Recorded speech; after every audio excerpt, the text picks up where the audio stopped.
Hey guys, Joe Buddy Platt, and today I want to do a quick video on a topic I get comments and questions about every once in a while, especially when I'm talking to someone in person about home brewing. And the question I always get is it legal? Is home brewing legal? So I thought I'd do a short little video kind of going over the topic as a whole, not just here in the US, but worldwide, and also give you a few little resources if you wanted to research more into the topic.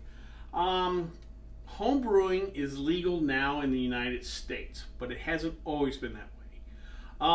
When the country was founded, part of the reason was we wanted less regulations. We want to be kind of allowed to do what we want, and we had a lot of people that wanted to distill their extra corn, or if they wanted to turn cider into, or they want to turn excess apple harvest into hard cider or applejack.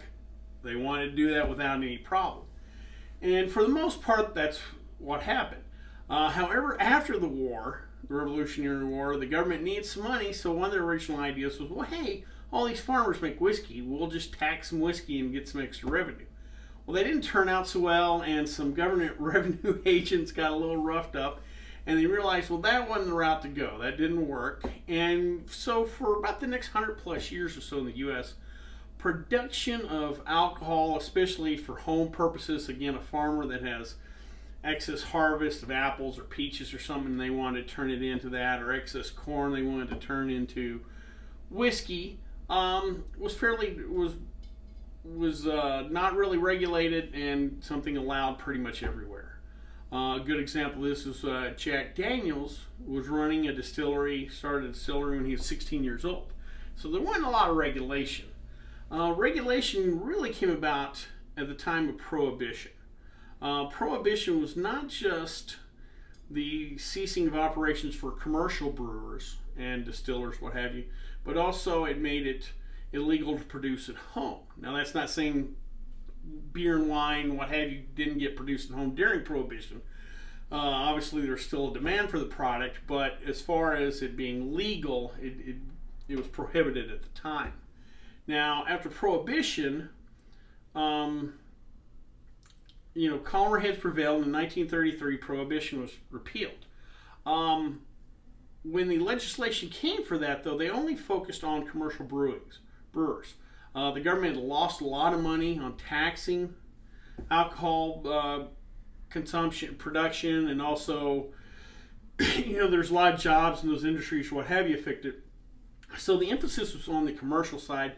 No one really worried about the home side. In reality, there's still a lot of people that grew up with the knowledge of, again, working in an apple press or Grandpa's White Lightning recipe, stuff like that.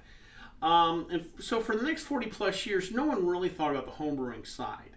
Luckily, in 1978, though, President Carter signed H.R. 1337, which made homebrewing legal for personal uses only. One of the caveats they put in there, and it still applies today, is for an adult in a household, being 21 or over, you can produce up to 100 gallons a year. If you have 2 or more adults in that household, you can have a maximum of 200 gallons per year.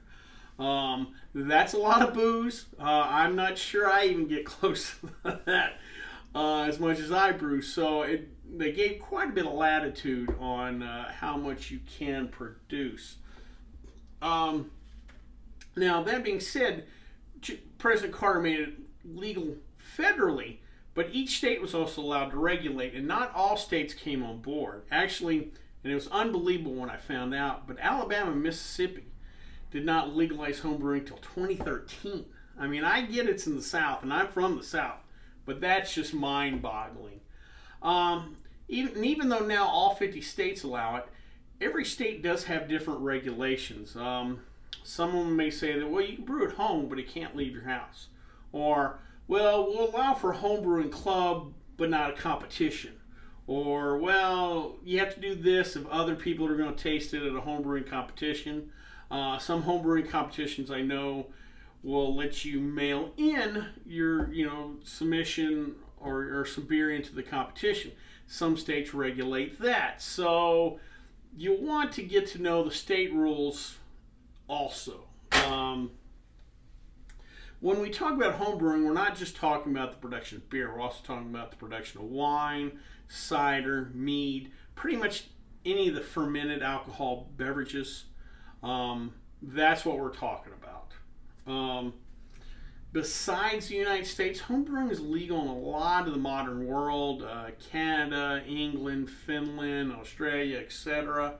Obviously, there's certain countries in the Middle East where it's not legal, and some other countries around the world. Some countries have pretty strict guidelines. I think it's Iceland that you can go up to 2.5% alcohol by volume. Anything over that is either illegal or you have to become a commercial brewer. I think Japan also says around 2% alcohol by volume. So there are some vagaries in the rules, but most of your Western European countries, the North American countries, what have you, generally will allow for homebrew production for personal use only. Now, the next question I always get, the next step everyone else will ask about is distillation, home distillation. Can I do it? The answer is, in the U.S., no, you can't do it. It's illegal. The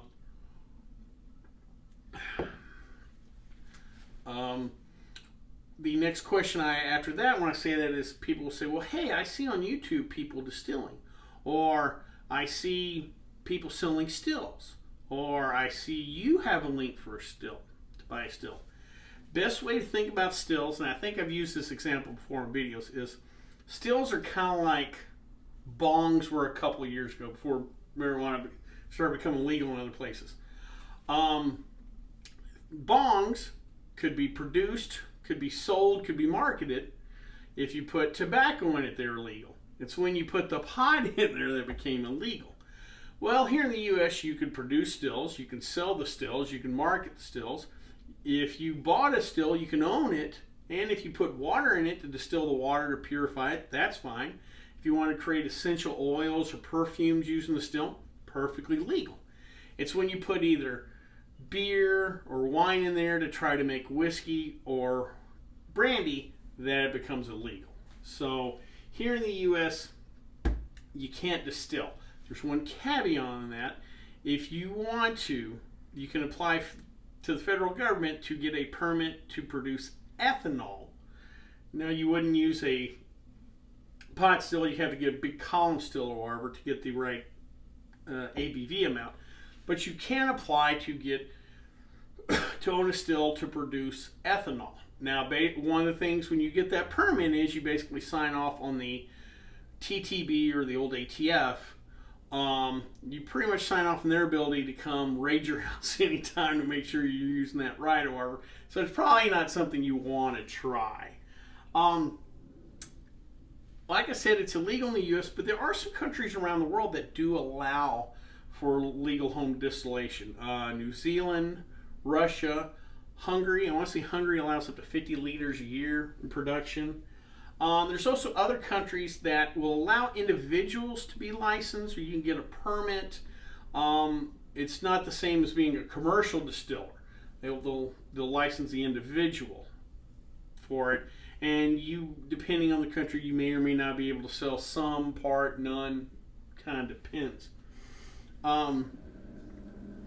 So if you wonder why sometimes I do videos on doing mashes and stuff like that, it's because the rest of the world, there's some spots in the rest of the world that can distill. So they'll want to make mashes. Since I homebrew, doing a bourbon mash is similar to brewing, what have you, so I throw that in. YouTube's not just US, it's part of the world, so that's why I do that. Lastly, if you're really interested in this topic or you want to learn a little bit more, I'll throw some links down below. Probably the first place to start is ttb.gov. That's the Taxation Trade Bureau, the old ATF. They are the ones that regulate all alcohol production in the U.S. as far as your big commercial breweries, distillers. If you're going to sell it, you're going to go through the TTB first. If you've ever had a dream of owning a brewery, distillery, winery, what have you, I encourage you to go to that website, because when you read through the regulations, you might want to change your mind. I at one time had a federal liquor license because I had a spirit company, or tried to start one, And I'm telling you, there's a lot of paperwork involved. It's quite ominous when you read through the stuff, but it is very interesting to check out. So check that out. Each state has their own liquor commission, liquor board, alcohol beverage commission, what have you, and they will also have rules on home production, the homebrew competition, stuff like that. So check that out. A great resource, not just for the legal side, but just homebrewing in general, is the American Homebrewers Association. I used to be a member, probably need to get my membership renewed. And on their website, they have a state-by-state list of some of the different laws that affect homebrewing, especially the homebrew competitions. You know, how high can you make the alcohol content in a beer? You know, how much can you give out to taste of the competition? Stuff like that. Great resource. And then last but not least, Wikipedia. I think you find about everything in Wikipedia. It's where I found the information about HR 1337. So give that a try. Well, I hope you liked this video. If you did, please subscribe down below. Also, please like the video because it lets YouTube know we're putting out good content. If you have any questions, comments, concerns, please leave them in the comment section, or you can always contact me on the Twitter page. Until next time, bottoms up.